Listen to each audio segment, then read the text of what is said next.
बिलावल भुट्टो ज़रदारी साहब का बयान ज़रा डिस्कस करते हैं, बड़े इंटरेस्टिंग है। वो कहते हैं पुराने सियासतदानों को घर बैठना होगा और नई क़यादत को, नई सियासत को आने की मौका देना होगा। मगर साहब क्या कहना चाहते हैं बिलावल साहब? बिलावल साहब बताएं वो क्या कहना चाहते हैं और किसकी तरफ इशारा है? आपको किसकी तरफ लगा?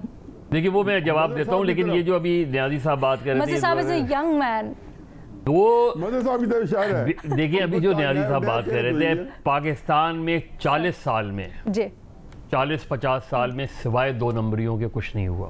Human smuggling, drug smuggling, arm smuggling, black money, money laundering. आपने पाकिस्तान को एक सस्पेक्ट कंट्री बना दिया ये सारे काम करते हुए।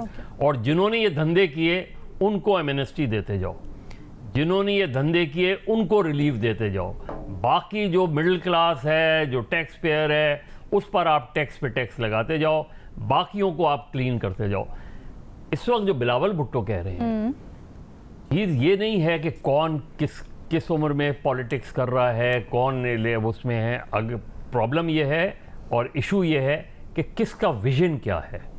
पाकिस्तान में बदकिस्मती से विजनरी लीडर्स नहीं हैं जो आगे की बात करें, जो एक विजन पेश करें। ये मसला नहीं है कि ये घर बैठ जाएं 3-3, 4-4 मरतबा। भाई आपने क्यों फिर ये अमेंडमेंट की थी कॉन्स्टिट्यूशन में?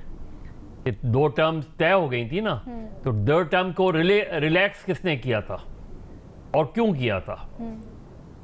चीज़ ये नहीं है, चीज़ ये कि आप कोई विजन तो दें कि आपका विजन क्या है, पाकिस्तान की पॉलिटिक्स का विजन क्या है। आप ये कहना चाह रहे हैं बिलावल साहब नौजवान तो है लेकिन उनका विजन जो है वो नहीं नजर आ रहा। देखिए कोई आप विजन ये कहना कि जी कोई 70 साल का है, 70 साल का आदमी एक अच्छा विजन दे देता। दुनिया में देखे ना, आज बाइडेन दोबारा इलेक्शन लड़ेंगे, अभी लड़ रहे हैं ना, किस एज में इलेक्शन लड़ रहे हैं। ये इंपॉर्टेंट नहीं होता। आप किसी की पॉलिसी को क्रिटिसाइज कर सकते हैं कि उसकी पॉलिसी सही है, गलत है, किसी की पॉलिसी क्या है।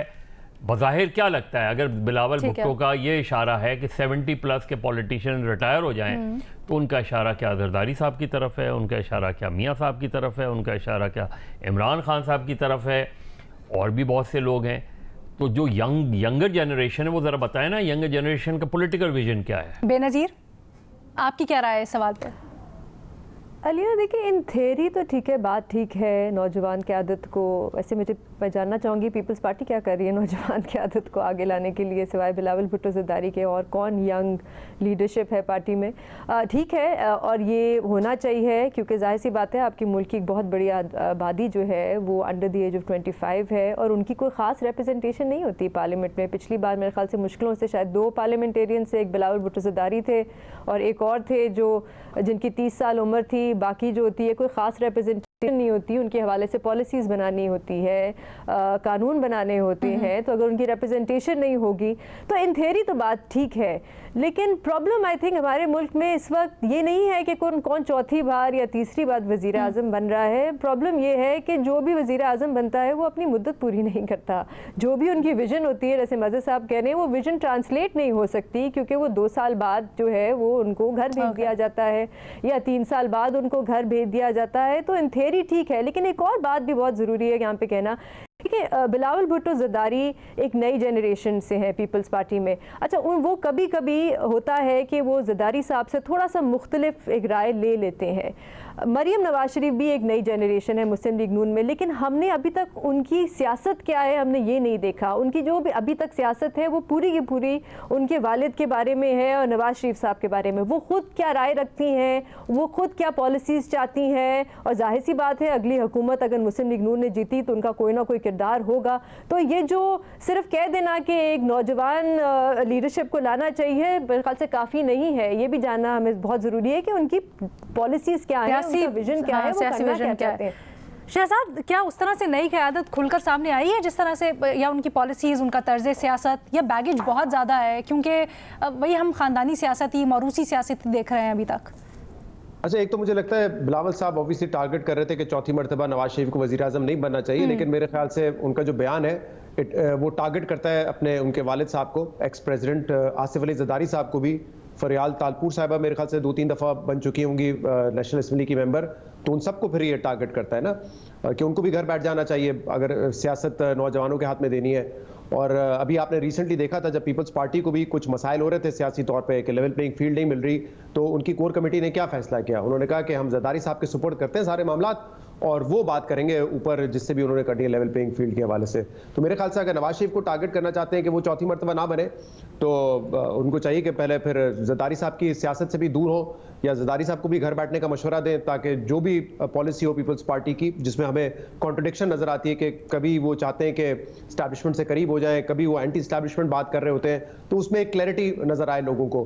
कहते हैं कि नहीं वक्त पे इलेक्शन होने चाहिए, लेकिन फिर सीसीआई में जाके इंडोर्स भी कर देते हैं मरदमशुमारी को, उसी मरदमशुमारी को जिसपे वो एतराजात उठाते हैं। तो मेरे ख्याल से कॉन्ट्रडिक्शन की जो पॉलिसी है ये इसीलिए है क्योंकि जरदारी साहब जो है वो कहते हैं खिलाड़ियों के खिलाड़ी हैं, सबको लेके साथ चलना चाहते हैं, मुफाहमत के बादशाह हैं, और बिलावल साहब कहीं ना कहीं कोशिश करते हैं कि जब मामला खराब हो रहे हो कि वो एक एंटी एस्टैब्लिशमेंट पोजीशन लें, स्पेशली जब उनको लग रहा होता है कि उनके ऊपर उनके साथ सहूलतकारी नहीं हो रही है, उनके मुखालफिन के साथ वही जो हम देखते आ रहे हैं खेल बाकी पार्टीज में। ये एडवाइस तो पहले घर से शुरू करें ना, अगर वो चाहते हैं कि जो पुराने सियासतदान है घर पे बैठे, उन्होंने अपनी सियासत कर ली है। ऑल्सो जब इलेक्ट होके आएंगे तो उनके साथ काबीना जो होगी उसमें कौन कौन होगा, क्योंकि नए चेहरे तो हमें इक्का दुक्का ही नजर आते हैं। इसमें कोई दो राय नहीं है कि पीपल्स पार्टी में आज भी आसिफ अली जरदारी साहब he is the one who is calling the shots.